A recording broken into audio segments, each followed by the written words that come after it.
Hello বন্ধুরা, এখন তো সন্ধ্যে 7টা বাজে। তো সৎসঙ্গ আছে, একজনদের বাড়ি নেমন্তন্ন আছে, তো তাদের বাড়ি যাবো বলে আমি এখন রেডি হয়ে নিয়েছি। চলো তাহলে সেই নেমন্তন্ন বাড়ির সৎসঙ্গ আছে সেখানে।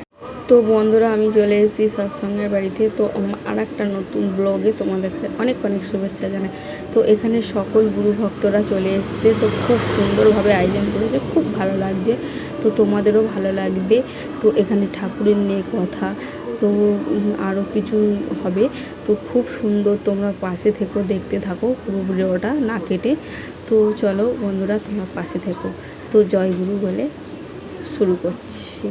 যে জগতের মানুষ যত দুঃখ পায় সব কামিনী কাঞ্চন থেকে আসে, তাই এই দুটো থেকে যত তফাতে থাকা যায় ততই মঙ্গল। তাহলে আমরা এই সৎরূপ দীক্ষা নিয়ে যদি আমাদের এই ঋতুগুলোকে কন্ট্রোল করতে পারি, তাহলে আমরা কিন্তু অনেকটাই ঠাকুরের পথে যেতে পারবো। ভালো ফল পেতে গেলে কিন্তু ভালো কাজের অনুচর্যা লিপ্ত থাকতে হয়। কিন্তু আমরা যদি ভালো কাজে করতে না পারি তাহলে ভালো ফল তো পাবো না। তাহলে আমাদের ঠাকুরের দীক্ষা নিয়ে খায় না। সেই মন্ত্রটি হচ্ছে, যে বলছে সংসারের মাঝে থেকে একটা মঙ্গল যজ্ঞ আরম্ভ করে দাও। এই মঙ্গল যজ্ঞের জন্য আমি তালা ভরে না, সেটা কিন্তু করতে সহজ হয়ে যাবে। আমাদের অভ্যাসটা কিন্তু ইয়োগা করতে যদি কাজে লাগাতে পারি, তাহলে ঠাকুর বলছেন যে তুমি আছি, তাহলে আমরা কিন্তু পরাক্রম লাভ করতে পারবো। এই ঠাকুরের চরণে কামনা করি, যারা সৎসঙ্গ দিয়েছেন সকলের মঙ্গল কামনা করে আমি আমার বক্তব্য রাখছি। জয় গুরু।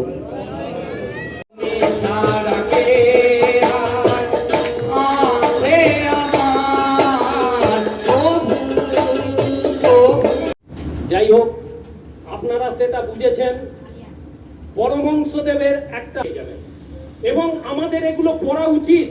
আজকে এই যে দেশবন্ধুদা যে কথাগুলো বলছিল জীবনের কথা, ওনার কথাটা শুনে আমার একটু মনে পড়ে গেল, ঠিক দেশবন্ধু চিত্তরঞ্জন দাস ঠাকুরের প্রধান ভক্ত ছিলেন। উনি কিন্তু আমাদের এই সত্যানুসরণকে নিয়ে রবীন্দ্রনাথ ঠাকুরের কাছে পড়াতে গিয়েছিলেন। যে কেমন হয়েছে কে না একটু দেখুন, কারণ রবীন্দ্রনাথ ঠাকুর মানে আমরা সবাই চিনি, তার ব্যাপারে আর বলার দরকার নেই।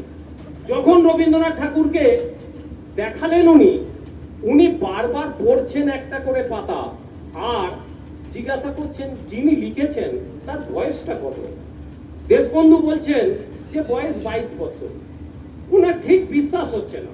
আবার একটা পাতা পড়লেন, কত বছর বয়স বললেন যিনি লিখেছেন? 22 বছর। আবার একটা পাতা পড়লেন, সেই এক কথা, এক প্রশ্ন বারবার দেশবন্ধু বলছেন চিত্তরঞ্জন দাস 22 বছর বয়স। ওনার শেষে একটাই কথা ছিল যে না, যিনি লিখেছেন তার বয়স 22 বছর হতে পারে না, তার বয়স হাজার হাজার বছর। তাহলে আজকে সত্যানুসরণকে আমরা কলিযুগের গীতা বলি। কেন বলি? আমরা সেটা পড়লেই কিন্তু অনুভব করতে পারবো। আর ঠাকুর ওই সত্যানুসরণে বলছেন যে অনুভূতির দ্বারা যা জানা যায় তাই জ্ঞান। আজকে অনুভূতি মানে কি রকম? আমি আমার বউকে কতটা ভালোবাসি, আমি আমার বাবা মাকে কতটা ভালোবাসি, এটা যেমন মুখে বলা যায় না, তেমনি ঠাকুরকে ভালোবাসতে গেলে আপনাকে কিন্তু সত্যানুসরণ করতে হবে, চলার সাথী পড়তে হবে, নারীর নীতি পড়তে হবে। তবে আপনি বুঝবেন যে ঠাকুরকে কতটা ভিতর থেকে অনুভব করা যায়।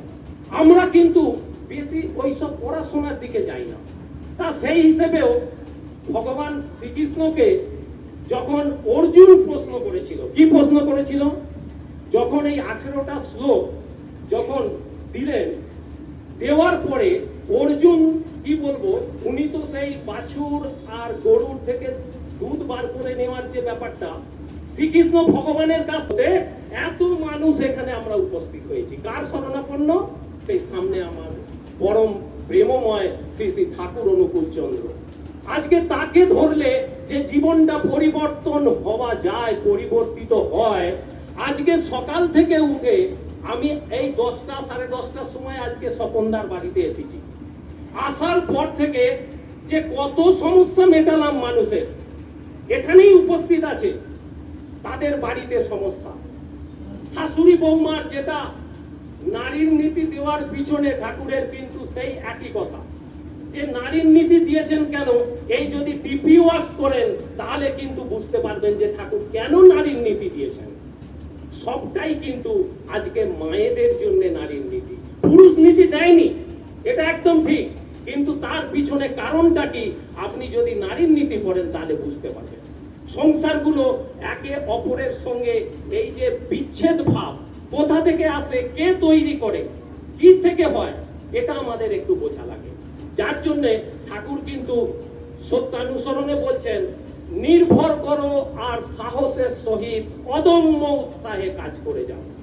লক্ষ্য রেখো তোমা হতে তোমার নিজের বা অন্যের কোনরূপ অমঙ্গল না আসে, দেখবে সৌভাগ্য লক্ষ্মী তোমার ঘরে বাঁধা থাকবে। কথায় আছে, বীর ভোক্তা বসুন্ধরা, তা ঠিক। বিশ্বাস, নির্ভরতা, আত্মত্যাগ, এই তিনটেই বীরত্বের লক্ষণ। আজকে এই বিশ্বাস বিশ্বাস বিশ্বাস, সত্যানুসরণ মাত্র 72 পাতার বই, দেখবেন সেখানে কিন্তু 41 থেকে 49 এই 8-9টা পাতা ঠাকুর কিন্তু এই বিশ্বাস বিশ্বাস সম্বন্ধে লিখেছেন। কে কাকে বিশ্বাস করবে? মানুষ নিজের বাড়িতে বাবা মা বউ ছেলে মেয়ে কাউকে বিশ্বাস করে না, তাহলে কেন বিশ্বাস করবে? এই ঠাকুর গুরু যদি না ধরেন, ঠাকুর বলছেন গুরু পূজা না করলে কিন্তু কোনো দেবতার হয় না পূজা, সব দেবতার সিদ্ধিয়াসন, গুরুই কিন্তু তাদের ধ্বজা। আপনি গুরু পূজা করুন, সব দেবতার পূজা হবে। মাথায় রাখবেন, ঢাকে ঢোলে করলে পূজা, অহংকার হয় মনে মনে, চুপি সারে করবি পূজা, জানবে না তো জগৎ জনে। সেই চুপি সারে পুজো করার কথা ঠাকুর আমাদের বলে দিয়েছেন। ভোরবেলা উঠে আপনি ইষ্টবিধি করুন, আপনি প্রার্থনা করুন, করে বেরিয়ে যান, জীবনের সেই অনুভূতিটা আপনি নিজে থেকেই অনুভব করতে পারবেন। যাই হোক, ঘড়ির দিকে তাকালে কাঁটায় কিন্তু 10 মিনিট আমার প্রায় শেষ। আপনারা সুন্দরভাবে নিজেদের জীবনটাকে যদি একটু অনুভূতির দ্বারা বোঝার চেষ্টা করেন, ঠাকুর অনুকূল চন্দ্রের চরণে আশ্রয় নিন, এছাড়া আর কোনো পথ নেই।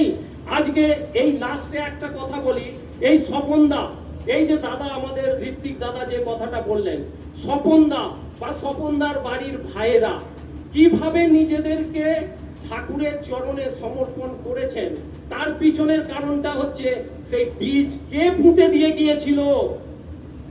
সেই বাবা মা। এমন বাবা মা হন, বাহ বাহ, বাবা তো হয়েছেন, বাহ বাহ হতে পেরেছেন কি? দেখুন, মানে এই বাহবাটা নিতে গেলে মাটি যদি হয় খাঁটি, তবেই কিন্তু সোনার ফসল ফলে। নিজেদেরকে পরিবর্তন করার চেষ্টা করুন, ঠাকুরের জগতে আশ্রয় নিন। যারা দীক্ষা নিয়েছেন তারাই বিশেষ করে আমার করজোরে অনুরোধ, আপনারা কিন্তু সত্যানুসরণ চলার সাথী নারীর নীতি পড়বেন কিন্তু। আর এখানে যারা উপস্থিত আছেন সকলে, একটাই আমার প্রার্থনা যে সকলে মিলে ঠাকুরের চরণে আশ্রয় নিন, সকলকে মিলে ডিপি ওয়ার্কস করুন। ডিপি ওয়ার্কস আচার্যদেব কাকে বলছেন?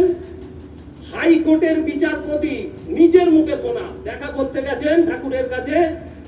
আচার্যদেব, বর্তমান আচার্যদেব তো একদম ডাইরেক্ট কথাবার্তা, দাদা শুনুন শুনুন, আপনি জজই হন আর যেই হন, ডিপি ওয়ার্কস করবেন কাল থেকে। তাহলে আমাদের কি করণীয় এটা তো তিনি বুঝিয়েই দিলেন। তাহলে জজ হয়ে যদি তাকে ডিপি ওয়ার্কস করতে বলেন, আমরা কোন ক্ষেতের মূলি দাদা? আপনারা একটু হলেও চিন্তা ভাবনা করুন। যার সকলে ভালো থাকবেন এই আশা নিয়ে রাখিস, এই বাড়ির মঙ্গল কামনা করি। খুব ভালো, জয় গুরু।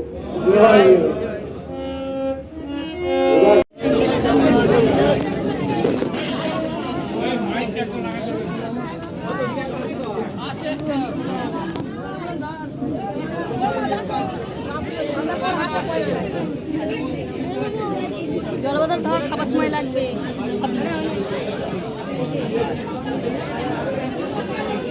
বাবু দাও।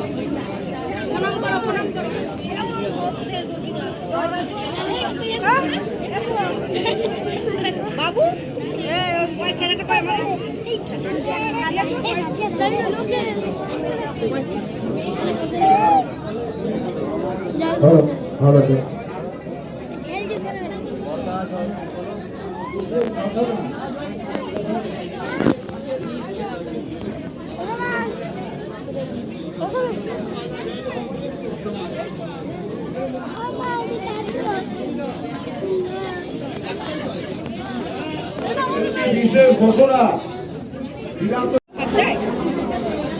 ওরা যায় না যেন হাত থেকে ওই ঠাকুরটাকে তোলো চাবি দিতে গেছে ডাকতে গেল।